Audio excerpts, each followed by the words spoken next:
சனாதனத்தை பிஜேபி எந்த வழியிலும் நாங்கள் அனுமதிக்க மாட்டோம்னு சொன்னாங்க. திமுக சொன்னாங்க. ஒரு 4-5 வழியில கூட்டாந்து வச்சாங்க. அதால அரசியல்ல இந்த மாதிரி மாறி மாறி பேசிக்கிறது இயல்புதான். ஏன்னா அவரோட தற்போதைய இப்போ சமீப கால செயல்பாடுகள்லாம் அவ்வாறாக இருக்கிறதுன்னு சொல்லி ஒரு குற்றச்சாட்டுகள் வைக்கப்படுது. சார், திமுகவுக்காக அண்ணாமலை வேலை செய்கிறாரா விட அண்ணாமலைக்காக பிஜேபிக்காக திமுக வேலை செய்தான்னு கேளுங்க. பிஜேபி நினைச்சா செய்யலாம்ல. அது இவங்க தானே சொன்னாங்க. ஐயோ பிஜேபி இடி வச்சு மிரட்டுது, நாங்கள் எதிர்காலைய மாட்டோம், மோதி பார்க்கலாமா, தொட்டுப்பார் திட்டுப்பார் குத்திப்பார் குறைஞ்சிப்பார் அப்பெல்லாம் இவங்க தானே சொன்னாங்க. நாங்க எல்லாரையும் பார்த்து சீமானை பார்த்து பிடிஎம்னோம் கேள்வி கேட்கிற எங்களை மாதிரி ஆட்களை பார்த்து சங்கிகள் பிடிஎம்னு சொல்ல வச்சு கூட்டணி கட்சிகளை வச்சு இப்ப நாங்களே பிடிஎம்மா மாறி நிக்கிறோம் அப்படின்னு நீங்க சொல்றதுக்கு ஈஸியா ஒரு ஆயிட்டு இதே என்னைய பீதியில் ஆக்காத. நீ இதோ அங்க ரைடு விட்டா, இங்க விட்டா, அதோ வரேன் அதோ வரேன், ஒரு செந்தில் பாலாஜியே போதும். எங்களுடைய ஆட்சியை நாங்கள் பாதுகாத்துக் கொள்வதற்கு நீங்க எங்களுக்காக நினைச்சிடாதீங்க. குக்கு செய்திகள் நேயர்களுக்கு அன்பு வணக்கம். இன்றைய நேர்காணல் நிகழ்ச்சியில நம்மோடு இணைந்திருக்கும் சிறப்பு விருந்தினர் புரட்சி தமிழகம் மற்றும் பறையர் பேரவையினுடைய நிறுவன தலைவர் மரியாதைக்குரிய வழக்கறிஞர் திரு ஏர்போர்ட் மூர்த்தி சார் தான் நினைச்சிருக்காங்க. சார் வணக்கம், எப்படி இருக்கீங்க சார்? இப்ப திரு அண்ணாமலை அவர்களுக்கும் எடப்பாடியார் அவர்களுக்கும் ஒரு மோதல் மிகவும் முற்றி இருக்கிறத பாக்குறோம். நேற்று தினம் நடந்த ஒரு பொதுக்கூட்டத்தில் திரு அண்ணாமலை அவர்கள் எடப்பாடியார் அவர்கள் என் மீது இப்படியான ஒரு விமர்சனத்தை முன்வைக்கிறார், நான் ஒரு நியமன தலைவராக திடீர்னு வந்ததாகவும் அப்படின்லாம் சொல்றாரு. நான் 10 ஆண்டுகளா ஐபிஎஸ் பதவியில் இருந்தேன், ஒரு பைசா ஊழல் பண்ணாம நான் இந்த இடத்துக்கு நிக்கிறேன், ஆனால் நீங்கள் அப்படியா, உங்கள் கட்சியை ஊழல் கட்சி, நீங்கள் காலில் விழுந்து தவழ்ந்துதான் இந்த இடத்துக்கு வந்திருக்கீங்கன்னு சொல்லி என்னை பற்றி பேசுவதற்கு தற்கொலை பழனிசாமிக்கு அருகதை இல்லை அப்படின்ற ஒரு விஷயத்த சொல்லியிருக்காரு. இந்த விவகாரம் ஒட்டி திரு சீமான் அவர்கள் சொல்றாரு, இந்த மாதிரியான அநாகரிகமான வார்த்தைகளை கொண்டு திரு பழனிசாமி அவர்களை விமர்சிக்க கூடாது, அவர் இப்ப இருக்கிறதுலேயே அவர் தான் கொஞ்சம் அறிவாளியா இருக்காரு அப்படின்ற ஒரு விஷயத்தையும் திரு சீமான் அவர்கள் முன் வச்சிருக்காரு. இந்த வார்த்தை போர் எப்படி பாக்குறீங்க? இப்ப நீங்க உங்களை போன்றவர்கள் திராவிட முன்னேற்றத்தை எதிர்க்கக்கூடியவர்கள் என்ன சொல்றீங்கன்னா, திமுக எதிர்கட்சி எல்லாம் சிதறொண்டி போறது இருக்கிறதுனாலதான் திமுக வெற்றி பெற்றது, தொடர்ந்து இவர்கள் எல்லாம் ஓரணியில் சேரணும்னு சொல்லி உங்களை போன்றவர்கள் ரவீந்திர துரைசாமி போன்றவர்கள் சொல்லிட்டு இருக்கீங்க. ஆனால் அந்த நீங்க ஆர்கிடெக்ட், நீங்க ஃபேப்ரிகேட் பண்ணக்கூடிய விஷயங்கள் எல்லாம் திரு அண்ணாமலை அவர்கள் ஒண்ணு சுக்குநூறா தகர்த்துட்டு வர்றாரு சார், எப்படி பாக்குறீங்க? இல்ல சார், நாகரிகமான வார்த்தைகளை அண்ணாமலை அவர்கள் பயன்படுத்தியிருக்கலாம், சில வார்த்தைகளை தவிர்த்திருக்கலாம், அதுல மாற்றம் இல்லை. இப்ப நீங்க உதயநிதி அவர்கள் பேசுனதுக்கும் அண்ணாமலை அவர்கள் பேசுனதுக்கும் ஒன்றும் பெரிய வித்தியாசம் இல்லை அப்படின்னு இன்னைக்கு எல்லாரும் பேசுறாங்க இந்த குனிஞ்சு போற விஷயத்துல. சார், அரசியல்ல காலில் விழுந்துவதும் அப்புறம் காலவாரி விட்டுவதும் இயல்பு, இதுதான் அரசியல். நீங்க அரசியல்ல உண்மை நேர்மை தூய்மை அப்பெல்லாம் பார்த்தா எங்கேயோ ஒரு பேச்சாளராக இருந்த கருணாநிதி அவர்கள் முதல்வர் வந்திருக்க முடியாது. கருணாநிதி அவர்கள் கட்சியின் தலைமைக்கு வருகிற போது சத்யவாணி முத்து போன்ற ஒடுக்கப்பட்ட சமூகத்தில் பிறந்த பெரிய நபர்கள்லாம் பல பேர் அங்க இருக்காங்க. அப்போ அண்ணாதுரைக்கு பிறகு நடமாடும் பல்கலைக்கழகம் என்று சொல்லப்பட்ட நம்முடைய நாவலர் நெடுஞ்செழியன் அவர்கள் வருவதற்கான எல்லா வாய்ப்புகளும் இருந்த போது அவர் ஒரு குறிப்பிட்ட சமூகத்தை சேர்ந்தவர், அவர் தலைவர் ஆயிட்டாருன்னா அந்த சமூகத்தை சார்ந்தவர்கள் அவரை சுத்தி வந்துருவாங்க. அவங்க இந்த ஒடுக்கப்பட்ட மக்கள் மீது ஒரு கவனத்தை செலுத்துவதற்கு அவரை விட மாட்டாங்க. அதனால நமக்கேற்ற வகையில ஒருத்தர் கட்சிக்கும் தலைமைக்கும் வந்தா நமக்கான ஒரு முன்னேற்றம் வரும் பார்த்து நாங்கள் தன்னுடைய சாதி என்னவென்று வெளியே சொன்னால் வெட்கம் படுகிற நிலையில் இருக்கிற கருணாநிதி அவர்களை இந்த கட்சியின் தலைவராக நாங்கள் முயற்சி பண்ணோம், அதில் வெற்றியும் கண்டோம். ஆனால் நாங்கள் எதற்காக நினைத்து கருணாநிதி அவர்களை கொண்டு வந்தோமோ அதற்கு நேர் எதிராக கருணாநிதி அவர்கள் இருந்தார் அப்படின்னு சத்யவாணி முத்தம்மா சொல்லியிருப்பாங்க. அப்போ இதுக்கு பேர் என்ன? ஒடுக்கப்பட்ட மக்கள் ஒருத்தர் தலைவராக நினைச்சு தலைவராக கொண்டு வராங்க, அந்த அவரே ஒடுக்கப்பட்ட மக்களுக்கு எதிராக இருக்கிறாருன்னா அதுக்கு பேரு அரசியல் துரோகம் இல்லையா? ஒதுக்கீடு கொடுத்தது கலைஞர் தான், அனைத்து சாதியினரும் அர்ச்சகராகலாம்னு சொல்லி கொண்டு வந்தது இதே முத்தமிழ். அருந்ததியருக்கு ஒதுக்கீட்டு கொடுத்த கருணாநிதி ஏன் பறையருக்கு கொடுக்கல?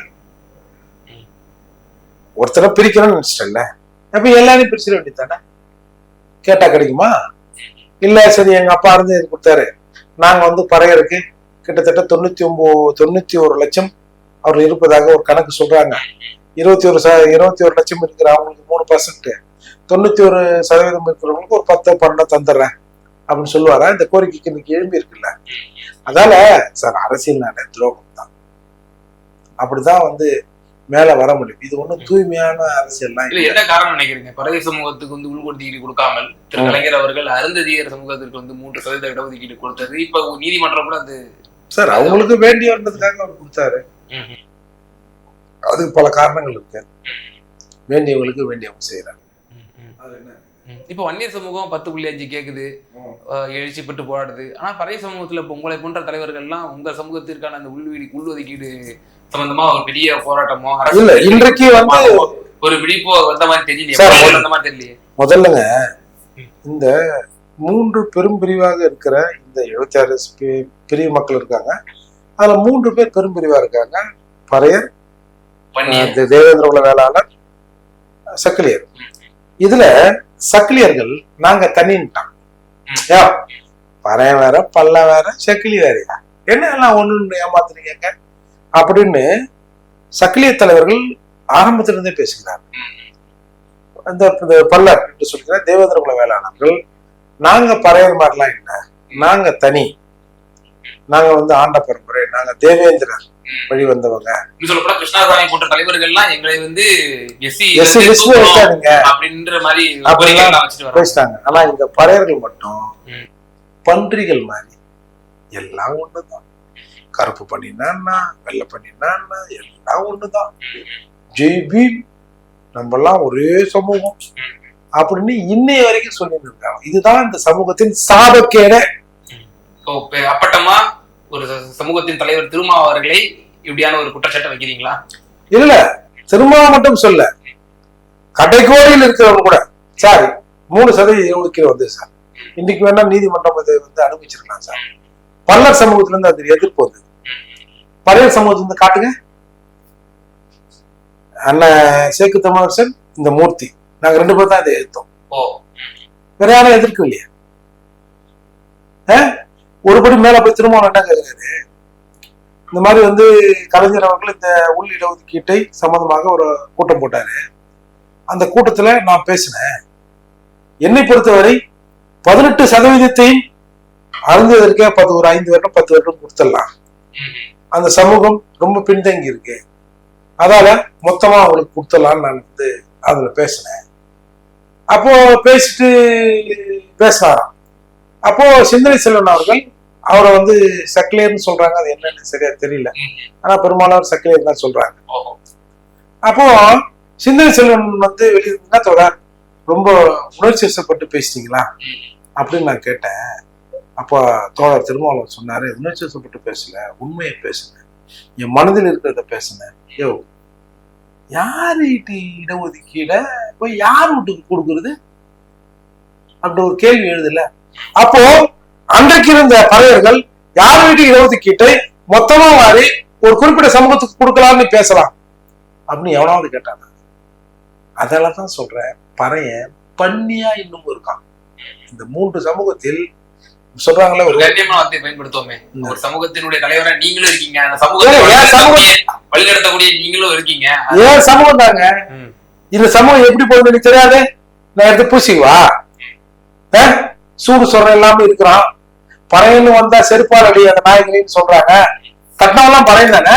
ஆனா அதே திருமா அவர்கள் ஒரு பேச்சுல சொல்றாரு, ஒரு இன்டர்வியூல, நான் எந்த ஒரு அம்பேத்கர் இயக்கத்தையும் தலித் இயக்கத்தையும் நான் ஏசியதாகவோ விமர்சிச்சதாகவோ எனக்கு ஒரு காரணம் கூட காட்ட முடியாது. திருமா செருப்பால் அடிக்கிறது பூவால் அடிச்சுமா, பூ போட்டு வர இருக்கிற மாதிரியா? ஒருவேளை உங்களை கருத்தில் கொண்டு அப்படி சொல்லிருக்கலாம்னு நினைக்கிறேன். நான் பறையல. இப்போ நான் பறையனா நீ பறையனா? ஆய்வு பண்ணி பாப்போமா தூய பறையன் யாருன்னு? அதாவது நான் எதுக்கு சொல்ல வரேன்னா, இன்னமும் கூட இப்ப நம்ம SC ST சங்கங்கள்லாம் இருக்குல்ல, பெரும்பான்மையான பறையர் தான் தலைவராக இருப்பாங்க சார். SC ST சங்க கூட்டம் நடக்கும் சார், பொதுவாக ஒரு கூட்டம் நடக்கும். தேவேந்திர வேளாளர் தனியா ஒரு கூட்டம் போடுவாங்க. இந்த கூட்டத்தில் அட்டன் பண்ணிட்டு இவங்க தனியா போய் ஒரு கூட்டம் போடுவாங்க. நம்ம சமூகம் எப்படி முன்னேறும், குறைஞ்சபட்சம் இவங்க அந்த இடஒதுக்கீட்டு பலனை அனுபவிக்கிற இவர்கள் இந்த சமூகத்துக்கான பிரச்சனைகள் இந்த மாதிரி இருக்கிற போது அதுக்கு குறித்து இவங்க கருத்து தெரிவிக்கணும்ல. இந்த இந்த உள் இடஒதுக்கீடு சம்பந்தமா பறையர் சமூக தலைவர்களுக்கு ஒருத்தங்கிட்டே எதிர்ப்பாரு. ஒரு நியாயமான கருத்தையாவது சொல்லணும்ல. அப்ப எப்படி வந்து இவங்களை வந்து உணர்வுள்ளவர்கள் நீங்க சொல்லுவீங்க? இதுதான் ஒரு பழமொழி ஏற்கனவே சொல்லியிருப்பார். எங்க போனான்னா 2 நாளைக்கு காரவரிசையா கருவாட்டு குழம்பு சாப்பிடலாம்னு நினைக்கிறாங்க அப்படின்னு சொல்லி. இப்பதான் சார் ஒரு சந்தேகமே ஒண்ணு வலுப்பெற்றிருக்கு. பிஜேபியினுடைய பி டீமாக செயல்படுகிறது திமுக அப்படின்ற ஒரு விமர்சனத்தை முன் வச்சுட்டே இருந்தாங்க. இப்ப திரு அண்ணாமலை அவர்கள் சம்மந்தமே இல்லாம எதிர்கட்சியா இருக்கக்கூடிய திரு எடப்பாடியாரை வந்து டார்கெட் பண்ணி இப்படியான ஒரு கடுமையான விமர்சனத்தை முன் வச்சுக்கிறாங்க. இரு தலைவர்களுமே ஒரு ஹீட்டட் ஆர்குமெண்ட்ஸ் வந்து முன்வைக்கிறத நம்ம பார்க்கிறோம். இதன் மூலியமா கண்டிப்பா லாபம் அடைக்கப்படுறது திராவிட முன்னேற்ற கழகம் தான். ஏன்னா நீங்களே பல முறை சொல்லியிருக்கீங்க, இவரெல்லாம் சிதறுண்டு போய் இருக்கிறதுனாலதான் திமுகவுக்கு ரொம்ப எளிதாயிருது வெற்றி என்பது அப்படின்னு சொல்லி. இப்போ மேலும் வலு சேர்க்கும் விதமாக இனி வந்து திராவிட கட்சிகளோட கூட்டணியே கிடையாது அப்படின்ற ஒரு விஷயத்த திரு அண்ணாமலை அவர்கள் சொல்றாரு அப்படின்னா அப்ப ஆட்சி மாற்றம் என்பது நடக்குமா அப்படிங்கிற ஒரு கேள்வி வருது இல்ல சார் இதன் மூலியம்? இல்ல நீங்க அதை அவ்வளவு பெருசா எடுக்கிறீங்க. திராவிடத்தை ஒழிப்போம், திமுகவை அழிச்சிருவேன் அப்படின்னு அண்ணாமலை அவர்கள் சொன்னாரா? ஆமா சொன்னார். இப்ப அதே திமுகவோட தான் போய் நின்னாங்க. சனாதனத்தை பிஜேபி எந்த வழியிலும் நாங்கள் அனுமதிக்க மாட்டோம்னு சொன்னாங்க. திமுக சொன்னாங்க. ஒரு 4-5 வழியில கூட்டாந்து வச்சாங்க. அதால அரசியல்ல இந்த மாதிரி மாறி மாறி பேசிக்கிட்டு இயல்புதான். நம்ம ஒவ்வொரு நாள் அறிக்கைக்கும் விளக்கம் கேட்டு ஏங்க என்னங்க நேற்று அப்படி சொன்னீங்களே இன்னைக்கு இப்படி சொன்னீங்கன்னா அதுக்கு ஒரு காரணத்தை இவர்கள் சொல்லுவார். அதனால விமர்சனங்கள் வரவேற்கப்படுகின்றன. அந்த விமர்சனங்கள ஒரு நாகரிகமான வார்த்தையில பேசினா நல்லா இருக்கும். இல்லதான் சார் இப்போ திமுகவுக்காக வேலை செய்யறாரா திரு அண்ணாமலை அவர்கள்? இல்லங்க, ஏன்னா அவரோட தற்போதைய இப்போ சமீப கால செயல்பாடுகள்லாம் அவ்வாறாக இருக்கிறதுன்னு சொல்லி ஒரு குற்றச்சாட்டுகள் வைக்கப்படுது. சார் திமுகவுக்காக அண்ணாமலை வேலை செய்கிறாரா என்பதை விட அண்ணாமலைக்காக பிஜேபிக்காக திமுக வேலை செய்தான்னு கேளுங்க. ஏங்க 12% ஓட்டு வந்துருச்சுங்க இன்னைக்கு பிஜேபி. அடுத்து இது வளரும் இல்ல, அதனால என்ன பலன் சார்? 11% ஓட்டு வந்திருக்கு பிஜேபிக்கு. ஆனா 40-40 திமுக தானே சார் போயிருக்கு. இப்ப நீங்களே சொல்லிருக்கீங்க அந்த தேர்தலின் போது ரிசல்ட்டின் போது சொன்னீங்க இது அண்ணா திமுக உடன் இருந்திருந்தா கிட்டத்தட்ட 20-25 சீட்டு வந்து 5 ஆண்டுகளுக்கு யார் பிரதமர் சொல்லுங்க. 5 ஆண்டுகளுக்கு யார் பிரதமர்? மோடி தான் சார். ஆனா தமிழகத்துல இருந்து ஒரு எம்பி கூட போகல அவங்களுக்கு. 5 ஆண்டுகளுக்கு இடி அனுப்ப வேண்டியது யார்? இல்ல இடியை கட்டுப்படுத்த வேண்டியது யார் சொல்லுங்க? மோடி, நிதிஷ்குமார், சந்திரபாபு நாயுடு. நிதிஷ்குமார் கையெழுத்து போட போறது இல்ல, இடி அங்க விடு இங்க விடுன்னு. பிஜேபி நினைச்சா செய்யலாம்ல. அது இவங்க தானே சொன்னாங்க, ஐயோ பிஜேபி வந்து இடியை வச்சு மிரட்டுது, நாங்கள் எதற்கு அலைய மாட்டோம், மோதி பார்க்கலாமா, தொட்டுப்பார், திட்டுப்பார், குத்திப்பார், குறைஞ்சிப்பார் அப்படிலாம் இவங்க தானே சொன்னாங்க. அப்போ ஒரு 5 ஆண்டுகளுக்கு மத்திய அரசோட ஒரு இணக்கமான போக்கு இவர்களுக்கு தேவைப்படுகிறது. அடுத்த 2 ஆண்டுகளில் எப்படி வேணுமானாலும் எதுவும் மாறலாம். தமிழக சட்டமன்ற தேர்தலில் எதுவும் மாறலாம். ஆனால் மத்தியில் மாறுவதற்கான வாய்ப்பு இல்லை. அப்போ இன்றைக்கு போதுமான நிலையில் இருந்தாலும் போதுமான இப்ப ஒரு இப்படி சாதாரணமா சொல்றது, ஒரு கேஸ் சிலிண்டர் வீட்டுல இருக்குது, எப்படியும் 1 மாசம் கேஸ் சிலிண்டர் வரும். எதுக்கு ஒரு அடிஷனல் சிலிண்டர் வாங்கி வைக்கிறோம்? அது ஆயிடும்னா சும்மா கடந்துட்டு போது இருக்குமே. அப்படி மாதிரிதான் திமுக இன்னைக்கு பிஜேபிக்கு. ஆனால் பிஜேபி திமுகவுக்கு அந்த ஒரு சிலிண்டர் இருக்குதுல்ல, மெயின் சிலிண்டர், அதுதான் பிஜேபி. அது இருந்தா தான் இவங்க கதை நடக்கும். ஆனா இந்த 3 ஆண்டுகள்ல ஆட்சிக்கு வந்த பிறகு எந்த கொள்கை சமரசமும் செய்யல பிஜேபியுடன் திமுக. கொள்கை சமரசம்னா என்னது? புதிய கல்விக் கொள்கை அறிமுகம் பண்ணாங்கன்னா இல்லையா? ஸ்ரீபள்ளிகள் பிஎம்சி இல்ல, ஸ்ரீபள்ளிக்கு வந்து அவங்க அது சொல்ல முதல்ல செய்திகள் வந்து கைது போட்டாங்களா இல்லையா? இல்ல, அதுக்கப்புறம் நிதி ஒதுக்கல இல்லையா? நீங்க வந்து அந்த திட்டத்தை நடைமுறைப்படுத்தாதனால அந்த நிதியை நாங்க ஒதுக்கலன்னு சொல்லி மத்திய அரசே வந்து விளக்கம் கொடுத்துருக்கல ஸ்ரீபள்ளிக்கு. பண்ணுவாங்க, உடனே பண்ணிட்டா அப்படியே உடனே பட்டா ஸ்ரீபள்ளி பண்ணிட்டாங்க, காயினை வெளியிட்டாங்க, சிலையை திறந்தாங்க. அது எதுவும் ஏற்கனவே வந்து அலிகேஷன் பண்றீங்க. நாங்க எல்லாரையும் பார்த்து சீமானை பார்த்து பிடிஎம்னோம் கேள்வி கேட்கிற எங்களை மாதிரி ஆட்களை பார்த்து சங்கிகள் பிடிஎம்னு சொல்ல வச்சேன், கூட்டணி கட்சிகளை வச்சு. இப்ப நாங்களே வந்து பிடிஎம்மா மாற நிக்கிறோம் அப்படின்னு நீங்க சொல்றதுக்கு ஈஸியா ஒரு ஆயிடும்ல இது. அதால நாங்க வந்து வெயிட் பண்ணுவோம் சார். எங்களுக்கு வந்து முன்னாடி சொன்னல, கொள்கை வந்து வேட்டி மாதிரி, பதவி வந்து துண்டு மாதிரி, அதை அப்படியே ரிவர்ஸ் பண்ணிட்டோம். என்னைக்குதான் எவ்வளவு நாளைக்கு தான் ட்ரெஸ் அப்படியே போட்டுக்கிறதுன்னு சொல்லிட்டு நாங்க இப்போ வேட்டியை தூக்கி மேலே போட்டு துண்டு எடுத்து இடுப்புல கட்டும். அதால எங்களுடைய ஆட்சியை நாங்கள் பாதுகாத்துக் கொள்வதற்கு நீங்க எங்களுக்காக நினைச்சிடாதீங்க. என்னமோ திமுக ஆட்சி வந்து 5 வருஷத்துக்கு பிஜேபியை நம்பிதான் இருக்கிறதுக்காக இல்லை. தமிழகத்தில் ஒரு சீரான ஆட்சி வேணும், ஒரு மத்திய அரசோடு ஒரு இணக்கமான போக்கு வேணும். அப்பதான் தமிழகத்துக்கு பல நலன்கள். தமிழ்நாட்டு மக்கள் மீது இருக்கிற நல்ல இடத்துல தான் சார் நாங்க மானம் கட்டி இன்னைக்கு பிஜேபியோட இருக்கிறோம்.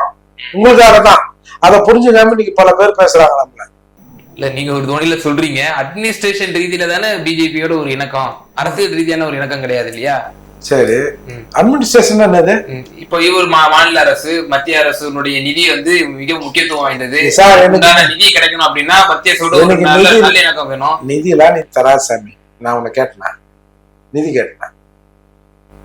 என்னை வந்து பீதியில் ஆக்காத நீ. இதோ அங்க ரைடு விட்டா, இங்க விட்டா, அதோ வரேன் அதோ வரேன். ஒரு செந்தில் பாலாஜியே போதும் எங்களுக்கு, ஒரு துரைமுருகனே போதும், ஒரு அனிதா ராதாகிருஷ்ணன் போதும், ஒரு KKSSR போதும்.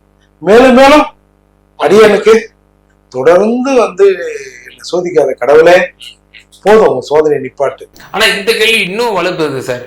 இப்போ அதிமுகவோட கூட்டணியை விட்டு வெளிவந்த பிஜேபி எல்லாரும் என்ன விமர்சனம் வச்சாங்க அப்படின்னா, அதிமுக மீது இனி ரைடுகள்லாம் விடப்படும், முன்னாள் அமைச்சர்கள் மீதுலாம் ரைடு விடப்படும் அப்படின்லாம் கூட சொல்லப்பட்டுச்சு. ஆனால் எந்த ஒரு அதுக்குண்டான ஒரு வேலை நடந்த மாதிரியே தெரியல. இந்த இடைப்பட்ட காலத்துல கிட்டத்தட்ட ஒரு ஆண்டுகள் ஆக போகுது அவங்க கூட்டணியை விட்டு வெளிவந்து. அதுக்குண்டான எந்த வேலை நடந்த மாதிரி தெரியலையே. அப்ப இதன் மூலியமா கள்ள கூட்டணி இருக்கா அப்படின்ற ஒரு கேள்வியும் வந்து முன்வைக்கிறாங்க. இப்ப விஜயபாஸ்கர் அவரோட வழக்காக இருக்கட்டும், பொள்ளாச்சி விவகாரமா இருக்கட்டும், அதுவும் சிபிஐ வழக்காகத்தான் இருக்கிறது. அதே போல முன்னாள் அமைச்சர்கள் எல்லாம் வந்து சிபிஐ இடியினுடைய வழக்குகள்லாம் நிலுவையில தானே இருக்கு அப்படின்ற ஒரு கேள்வி வைக்கப்படுது இல்ல? பொதுவாகவே அரசியல் கட்சிகள் தங்கள் அதிகாரத்தில் தாங்கள் இருக்கணும் அப்படிதான் சார் நினைப்பாங்க. யாரும் இந்த நாட்டை சன்னு இல்லை என்னது சர்ப்பு ரின்னு போட்டு நல்லா வெளுக்க வச்சு நாட்டை தூய்மையாக்கி 1% கூட ஊழல் இல்லாத நாடாக இந்த நாட்டை மாற்ற வேண்டும்னு யாரும் நினைக்க முடியாது. தேர்தல் அரசியல்னு வந்துட்டாலே எண்ணிக்கை தான் ஆட்சியை முடிவு பண்ணணும். இப்போ இன்னைக்கு நான் ஒரு உதாரணத்துக்கு இப்போ சார், நாளைக்கு நிதிஷ்குமாரும் நம்ம சந்திரபாபு நாயுடு ஏதோ ஒரு காரணத்துக்காக திரும்ப போறாங்க வச்சுங்க ஆதரவை, திமுக போகாதுன்னு நினைக்கிறீங்க நீங்க? எப்படி சார் போவோம்? திமுக வந்து எதிரான கொள்கை சித்தாந்தோடையது திராவிட முன்னேற்ற கழகம். அப்படியா? எப்படி சார் கிறிஸ்தவ இஸ்லாமியர் வாக்குகள்லாம் வந்து மொத்தமா பறி போயிடும், மற்ற மதசார்பற்றவருடைய வாக்குகள்லாம் பறி போயிடும். அமித்ஷா இப்போ வந்து நம்ம ராஜ்நாத் சிங் வந்தாருல்ல, இந்தியாவுக்கே சமூக நீதியை கத்துக் கொடுத்தது யாரு யாரு? ஒரு திமுக காரர் கூட இந்த அளவுக்கு கலைஞர் அவர்களே புகழ்ந்து பேசியிருக்க மாட்டாரு. என்ன இப்படி பேசுறாருங்க, சந்தோஷத்துல எனக்கு தூக்கம் வரல அப்படின்னு சொன்னார் இல்லையா? This is acceptable? இது ஏற்றுக்கொள்ளக்கூடிய ஒன்றா? இல்ல, அவர் ஒரு கலைஞர் நாணயத்தை வெளியிட வர்றாரு அமைச்சர்.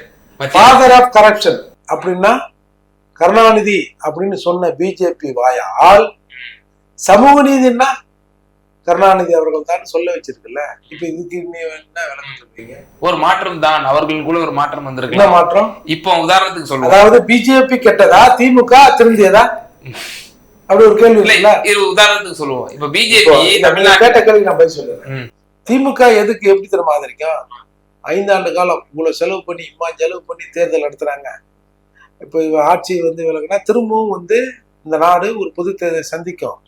இந்திய நாட்டின் பொருளாதார நிலையை கருத்தில் கொண்டு நாங்கள் வெளியிலிருந்து ஆதரவு தருகிறோம். ஒரு மினிமம் காமன் மினிமம் ப்ரோக்ராம் வச்சு நாங்கள் ஆதரவு தர மாட்டோம்ன்றது இல்ல, கிடையாதுன்னு திமுக சொல்லுமா? தன் ஆட்சியை தக்க வைத்துக் கொள்வதற்கு பிஜேபி செய்யும். ஆனால் கொள்கையில முரண்பாடு இருக்கிற திமுக நாங்கள் உங்களுக்கு ஆதரவு தர மாட்டோம்னு சொல்லுமா?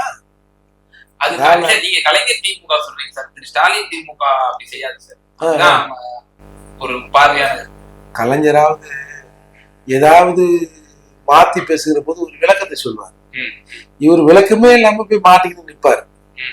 அதால சார் நீங்க ஆர்.என். ரவி பாத்தீங்க, ஆர்.என். ரவிக்கும் திமுகவுக்கான முதல்ல பழகுவதற்கு இனிய நண்பர்கள்லாம் சொன்னவர் தான் நம்ம முதல்வர். அதால அவர்களுக்கு ஆட்சியை தக்க வைக்கணும், இவர்களுக்கு தங்களுக்கு ஒரு பாதுகாப்பான நிலை வேணும். அடுத்த ஆட்சி சப்போஸ் மாறினா கூட ஒரு 3 ஆண்டுகளுக்கு எங்களுக்கு நீங்க பாதுகாக்கலாம், தெய்வமே கடவுளே உங்களை நம்பிதான் இருக்கிறேன் அப்படின்றதுக்காக இவங்க எதையும் செய்வாங்க. ஒண்ணும் செய்யாதவங்க இல்லைல்ல. நீங்க என்னமோ அப்படியே குதிக்கிறீங்க, திமுக போய் இன்னுமோ வந்து பிஜேபிக்கு ஆதரவு கொடுக்காத கட்சி மாதிரியும், அப்படியே பிஜேபிக்கார இந்த ரூட்ல வந்தாலும் அப்படியே திரும்பி அந்த பக்கம் போற மாதிரிலாம் பேசுறீங்க. வாமாப்புல போவோம்னா அப்படின்னு சொல்றவங்க தானே சார். அரசியல்ல எது ஒன்றாலும் சார், அதெல்லாம் கொஞ்சம் மினிமமா இன்றைக்கு வந்து பிஜேபி மீது ஒரு நம்பிக்கை மக்களுக்கு வந்திருக்கு. இப்பயே பிஜேபி திமுகவான இந்த நெருக்கத்தை இன்னும் நெருங்கல, ஒரு நெருக்க மாதிரி இருக்கிற சூழலை எத்தனை பேர் விமர்சனம் பண்றாங்க. என்ன பிஜேபி வந்து ஏதாவது ஒரு மாற்று அப்படின்னு நினைச்சோம்னா இதுவும் மற்றொன்று மாதிரி ஆயிப்போச்சு அப்படின்ற மாதிரி இன்னைக்கு வந்து விமர்சனங்கள் எழுந்திருக்குல்ல. அது உண்மையோ பொய்யும் நம்ம வந்து காலமா வந்து தீர்மானிக்கணும்னு வச்சுங்க.